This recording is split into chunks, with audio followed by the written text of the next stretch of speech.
Good morning. Welcome to 4x8 Paper Stuff. This is Beth. Today in my altered quilt book, we're going to make a G's Bend log cabin. G's Bend is a group of ladies who, I think it's all ladies still, who were isolated in Alabama, in a town called Boykin in the G's Bend on a river, Mississippi. Not sure if it was the Mississippi or not. Hold on, let me turn off my football. Sorry. But they were isolated, and they were not discovered until the 60s or 70s. But since then, they have become quite famous, and they have, good for them, merchandised everything. They are in the Smithsonian. They are highlighted on stamps in the United States. I bought a journal cover and a cup that had G's Bend fabric on it, or a quilt pattern on it. The amazing, amazing ladies. And the fact that they used with what they had, which was usually clothing left over, and then they'd cut up an old quilt and turn it into a new quilt with other fabric combined. They did not use patterns. They did what they could with what they had. And it wasn't always straight. It was always hand sewn. And they are very religious. They would sit in a group, the way the old people used to do it, and sing gospel songs together while they sewed by hand. And just, it's a community that's still going.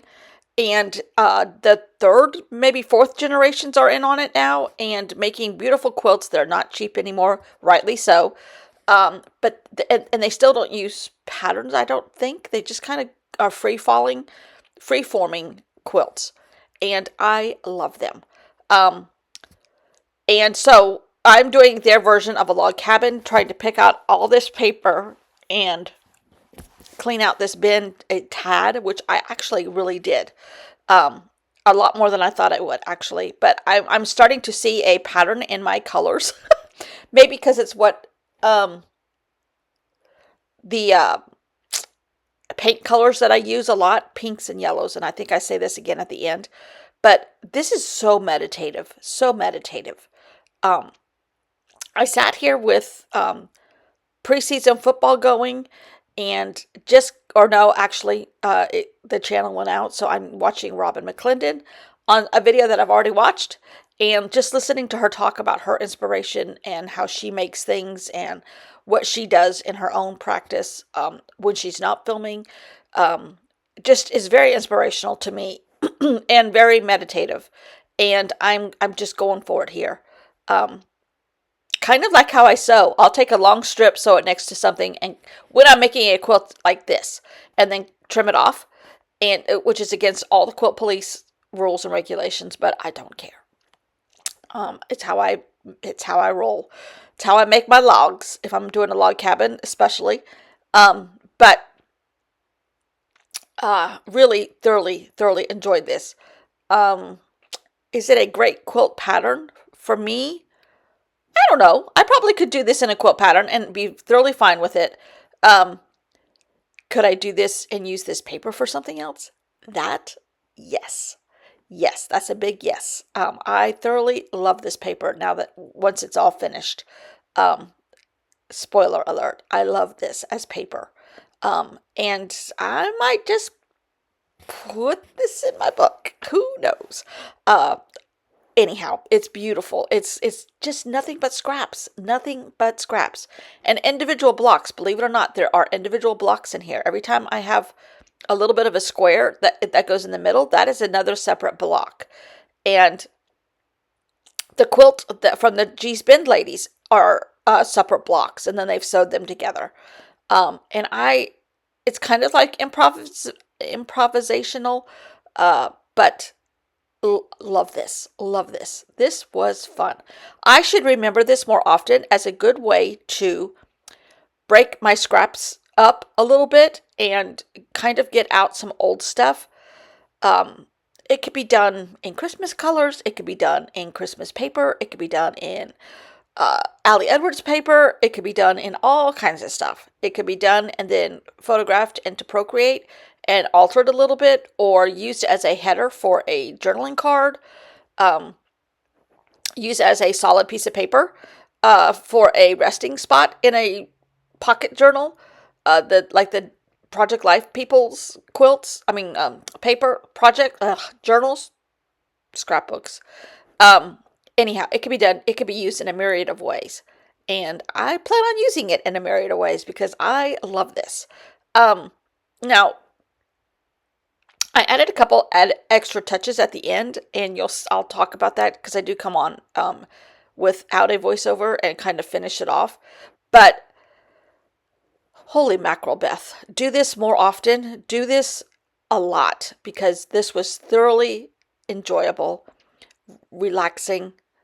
My mind kind of wandered, and just listening to Robin McClendon, I love listening to her anyhow, talk about where she's been, what her inspiration is, what tools she used, what ink she used, her archaeology knowledge, and her kind of new age thought process, although it's really old age process. And I don't mean she's old. I mean her like going back in history and taking lessons from people on relaxing and blah blah blah, blah and meditating and blah blah blah. So relaxing slash inspiring. That's the word I'm looking for. But just unbelievable. I mean, look at this. Just look at this. And I make another row of it. Spoiler alert. But I could do this with football. I could not do this with the news on. To me, that would counteract all of the enjoyment I get out of. I can't do a lot of stuff with news on anymore, for obvious reasons. But it would counteract. You need music or something that you enjoy completely, as in art, of an art video going in the background, another quilter going in the background. This is just pure enjoyment here, and relaxation, and repetitive nature of it is easier for me than, say, making a line of black marks. I love what it looks like, but to me, I get very impatient very quick and bored very quick. This doesn't bore me. Now, maybe after 7 pages straight, maybe. But right now, it doesn't bore me at all. I love this. Oh, I think I might make another piece this afternoon. There's more football on it. Can you believe they're already doing their preseason stuff? I was talking to my neighbor, and he said, I'm not even finished with baseball yet, which I can't watch baseball. It's like literally watching grass grow. But look how pretty this is. Oh my gosh. Oh!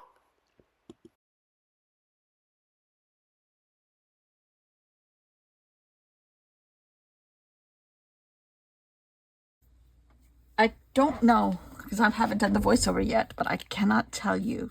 I think this glue stick is almost gone. Maybe not. Okay. I cannot tell you how much it looks like organized chaos. I mean, it looks like chaos. It's actually organized. And I think I'm going to go back in now with a little bit of a black pen and kind of make a shadow where the actual block is. But and they've got some pieces that are not completely like stripes, and then like a couple rows would have been a stripe instead of the actual logs. But I cannot tell you, that pile of paper is now down to these little tiny pieces. I'm going to put them back in the box. I know. But these are, in fact, I might just cut up a couple of these that have a different, you can tell what colors I like in life. There's a lot of yellow, there's a lot of pink, there's a lot of tropical colors. But I think I'm going to cut a couple of these pieces of paper into little, like what I did here, little tiny slivers, and put those in, because they did do some rows of stripes depending on, maybe they had a partial block from another quilt left over. And they did that. And they still do that. Where'd they go? Here's one. But it just kind of breaks up the log a little bit. Okay, I had another one.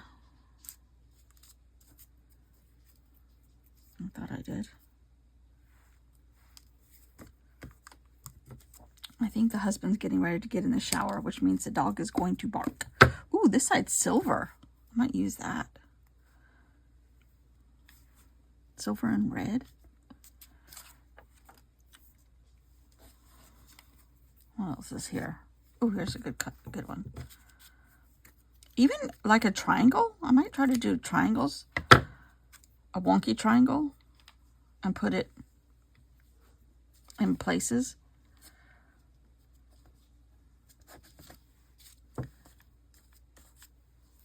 Just picking up what's left here. Oh, here's a good one. Okay.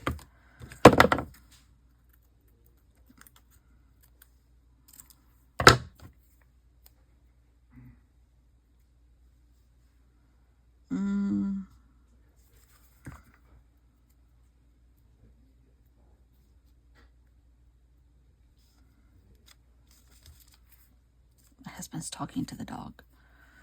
Major conversations are had between those two. Oh, here's yellow and then more green.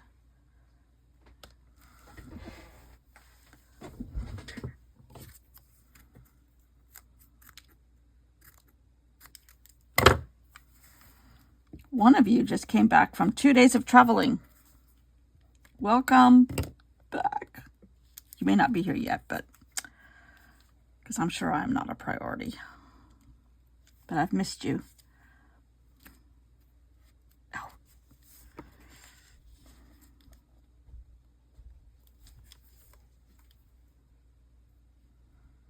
Takes her 2 days to get back to where she's from, where she lives, from where she was. So that's a commitment to travel there. I've done that once, twice, there and back, but that long of a travel day, 2 days, crazy. All right, I think I'm going to put this big piece right here for no reason.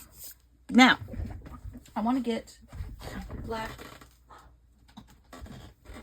marker, paint marker. Let's put this on. Because they did use a lot of black, not like the Amish do, but because a lot of this was clothing. So there were black pants, black shirts, whatever.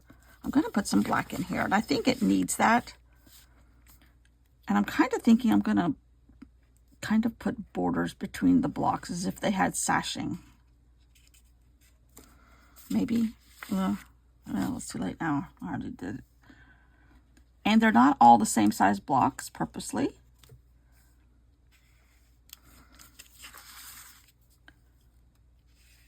There's kind of like a 9 patch going on here.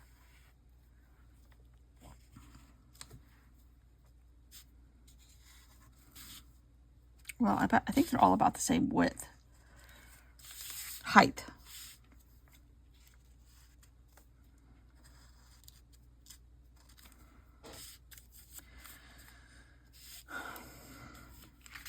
Now, I think I'm going to put a border on here just because.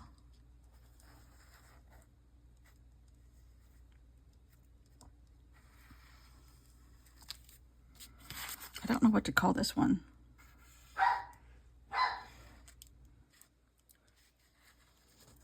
I'm going to put G's,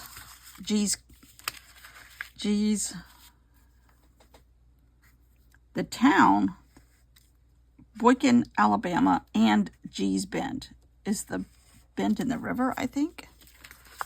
Don't quote me on that.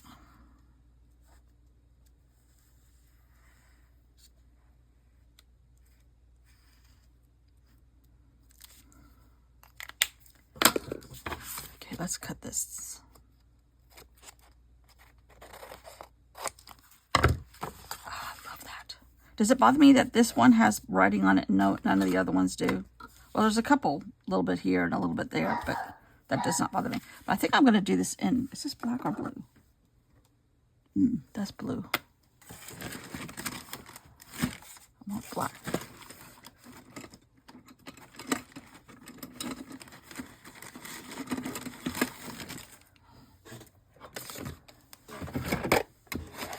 Maybe, okay.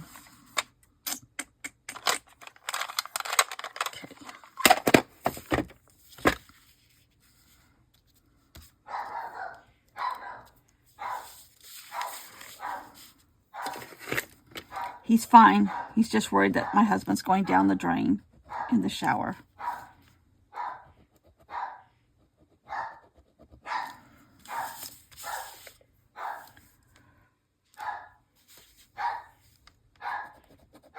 I want some horizontal, some vertical. Some in the middle of the block, some in the big. You know what? It doesn't show up. Okay, there's so much going on here. There.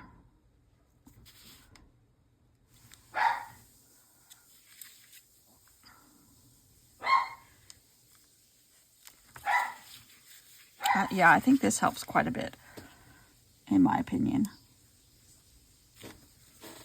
And it kind of brings out the shape of the log a little bit. You realize that it is kind of like a log.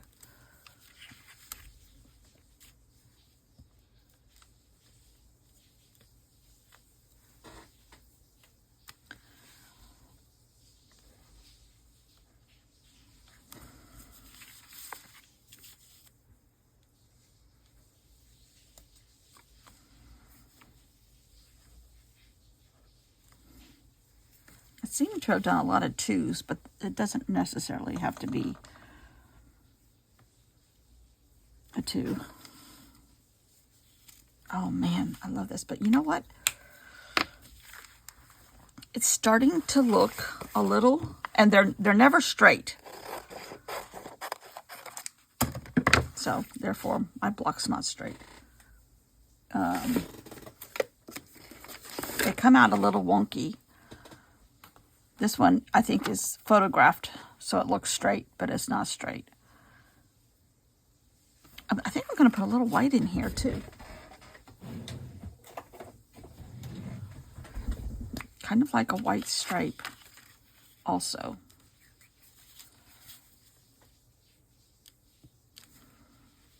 It may not show up. Maybe if I get enough in here, it will.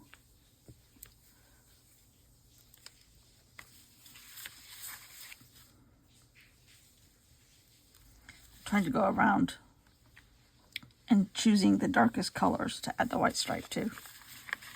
Sorta.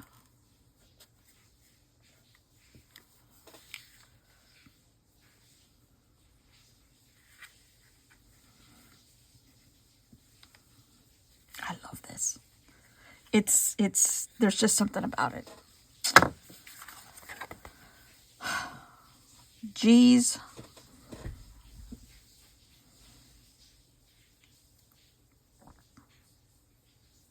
I think I'm going to call it Murray G's. I'm on Lake Murray, and this is a G's bend pattern. Murray G's. Gees. One of you asked me about the mattress pad pants. Madras. I know I mumble. Madras. And I messaged you back, so hopefully you found it. But Madras, like the Indian plaid fabric. Madras. I love it. Love it, love it, love it. All right, this one is just tucked in here because I don't want it to go... I want it to go horizontal, but it doesn't fit. And I don't want to cut this away. So I got to think about that one for a minute. Oh, that's pretty. I think I'm going to put tape in the corners.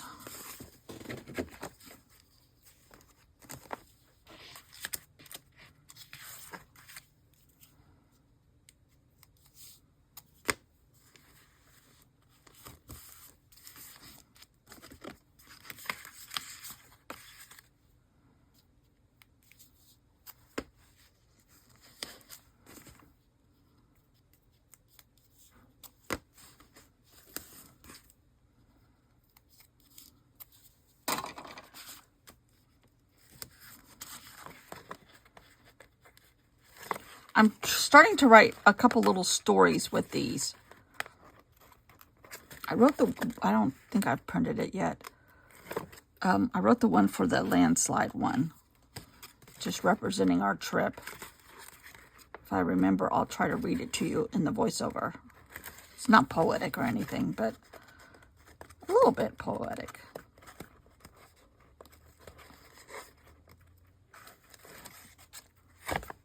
Oh, man. That is gorgeous. I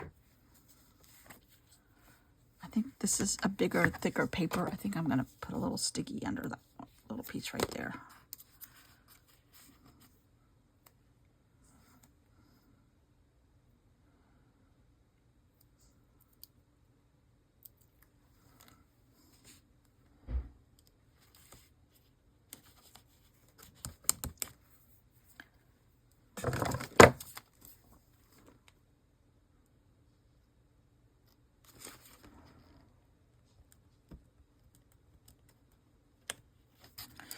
It's a little tiny piece of tape sticking out.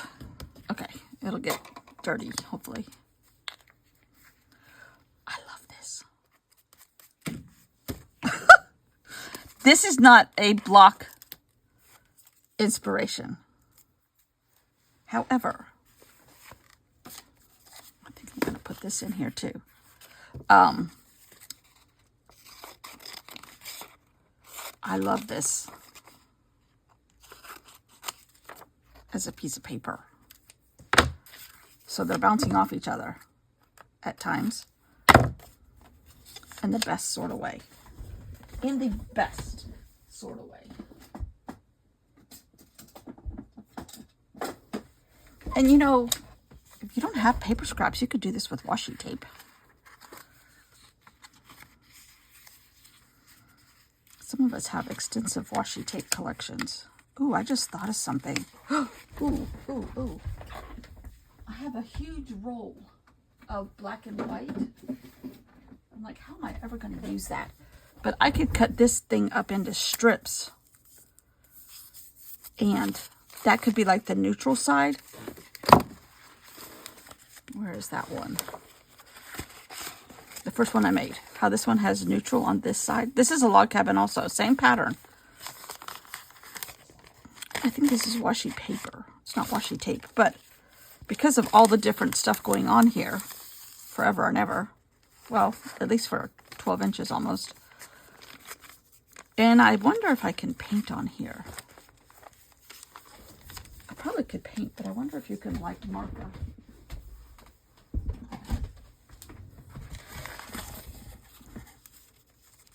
It might not stick. It might bubble up. It might. If you don't smear it. Huh. Coming to a quilt journal near you. Possibly. I think I'll leave this out. Anyhow. The possibilities are endless, but I'm loving this. Even the ones I've made too big because I was going to use other paper, but then I decided against it when it got here finally. And then I remembered I had a couple books that my mom had that I won't use. I'm like, I wonder if I could just alter this book. And voila. Let the altering begin.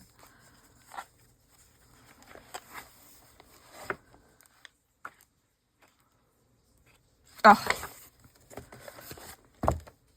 not brave enough to do that. I can't keep my rows straight, according to Kay Fassett. He's going to be in North Carolina in October, closer to the beach, because we'll be at the beach. Oh, these are Hawaiian.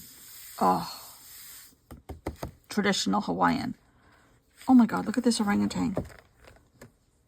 Nancy Brown, Outland, California. I don't know where Outland, California is. Oh, these are very traditional too. Baltimore album quilts. And they often had all these different pictures.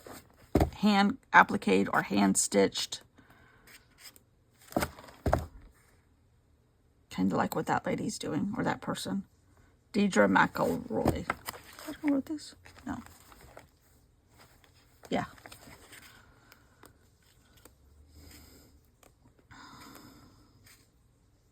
There's a lot of commitment to this lady. I don't do any of this kind of stuff.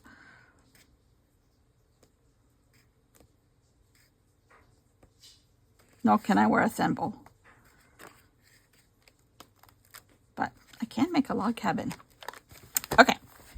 Thanks for watching. Hopefully this isn't too long. I'm getting ready to edit it right now. See you all tomorrow in our perfect stitch.